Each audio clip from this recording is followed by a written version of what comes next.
At the worst point of the financial crisis, it was all about jobs. So many people were out of work that the so-called JOLT survey, job openings and labor turnover, showed that for every one job that opened up during that time, 7 people out of work were clamoring to get that job. Today, take a look. For every job that opens, now it's actually even less than that. It's 1.60 candidates, but there isn't 2/3 of a person, so we call it 2 candidates.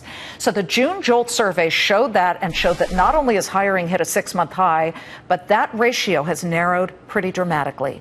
How does the Labor Secretary of the United States, Tom Perez, see that number? Well, interestingly, he's not ready to complete the victory lap just yet.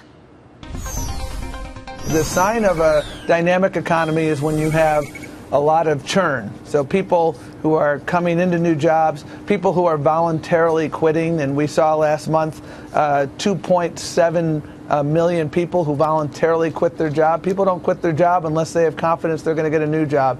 During the depths of the recession, that number was about 1.6 million, something like that. So we see in this number, we see in the 4-week moving average of first-time claims for unemployment, which are at near record lows. We look at an unemployment rate overall, which is the lowest it's been since 2008.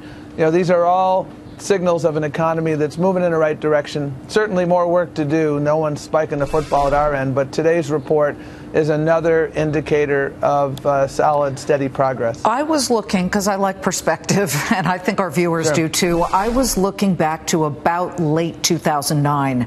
The job openings number was horrifying. I mean, it turned your stomach. And as you look and see how it has steadily increased and increased, and you could say incrementally, well, it's a pretty dramatic spike to what we see today.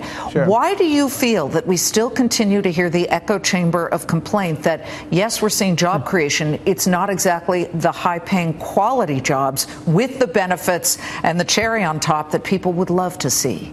Look at the depths of the recession, and there were almost 7 job seekers for every job opening. Now we're at 1.6 job seekers for every job opening. I'd rather compete with 1 person than with 6 persons for a job. Yeah, me too. And so, you know, the odds of getting a good job are better. And then when you look at the JOLTS data, in further response to your question, it breaks down by the sector of job opening, and the sector that has the most openings right now is business and professional services. So those who say that the new jobs out there are not good jobs, that business and professional services is in the aggregate a very, very well-paying sector. Well, construction also has a lot of job openings, another well-paying sector. So good middle-class jobs out there for the taking. Yeah, for the taking, and if you have those skills. I need to get to wage growth. It seems to be sluggish. Last time around, up about 0.2%.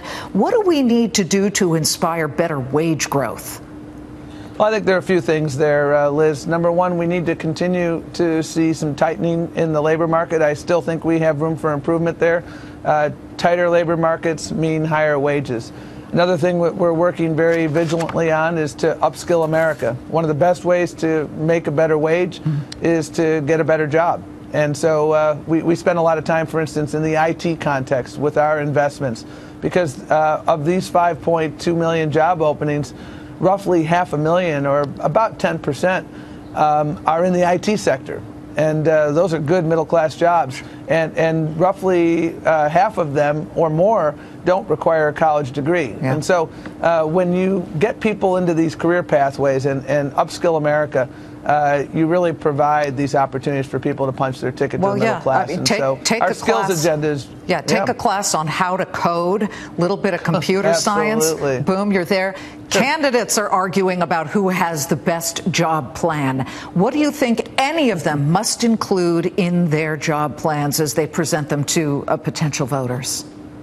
I think people want to know, how do I punch my ticket to the middle class? How do you create good jobs that pay a decent wage? How do you make sure that people who work extra, get paid overtime? How do you make sure that people who work a full-time job don't have to live in poverty? The things like the minimum wage, things like the skills agenda, things like paying people overtime for the work that they have earned. Those are issues that people are looking at to figure out who's on my side. Labor Secretary Perez pointing out what the candidates really must do to prove that it's not just I'll do this, it's how I will increase jobs.